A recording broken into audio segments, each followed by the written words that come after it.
He left me nothing. That was the point. When my father got sick, everyone disappeared. The relatives who used to show up for festivals stopped calling. The neighbors who borrowed sugar every week suddenly didn't know us. And my brother, my own blood, vanished the moment the hospital bills started piling up. So it was just me. I cooked his meals. Cleaned his wounds. Changed the sheets when he couldn't make it to the bathroom in time. Sat beside him every night while the machines beeped like they were counting down his life. Sometimes he would wake up in pain and whisper my name. Sometimes he would just stare at the ceiling and cry silently. One night, when the power went out and the room went dark, he grabbed my wrist with surprising strength. "Don't leave me," he said. "I won't, I promised." "Never." He smiled weakly and whispered. "Everything I have is yours." I believed him. Why wouldn't I? The day he died, my brother arrived wearing black sunglasses and a clean shirt. He didn't even look at the body. He just asked, "So, when's the will reading?" I felt sick. At the lawyer's office a week later, my brother sat relaxed, scrolling on his phone. I sat with swollen eyes and shaking hands. The lawyer cleared his throat. "The late Mr. Sharma has left behind a will dated 6 months ago." My heart pounded. Then the words fell like stones. The house. To his son. The savings account, to his son. The land, vehicle, and investments, to his son. Each sentence felt like another nail. I couldn't breathe. I had given up my job to take care of him. I had spent nights praying he'd survive. And this was my reward.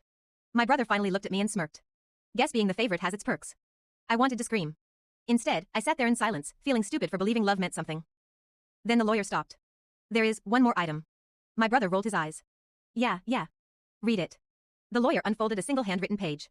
"This letter is addressed to my daughter." My brother laughed. "Probably a thank you note." The lawyer began to read. "My dear child.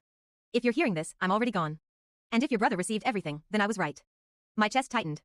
I raised 2 children very differently. One I taught kindness. The other I taught convenience. My brother stopped smiling.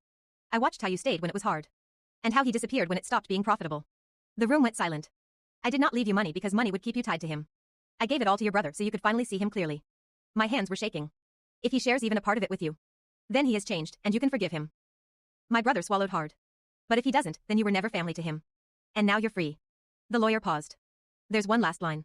He read softly. "I leave my daughter the truth, because it's worth more than anything I own." I looked at my brother. Slowly. Silently. He didn't meet my eyes. Instead, he stood up, straightened his jacket, and said, "So, when can I sell the house?" That was it. No hesitation. No shame. No apology. Just greed. And in that moment, something inside me broke, and healed at the same time. I stood up, walked past him, and left without saying a word. I didn't get the house. I didn't get the money. I didn't even get a goodbye. But I got something better. I got proof. Proof that my father knew the truth. Proof that I wasn't crazy. Proof that love isn't measured in inheritance.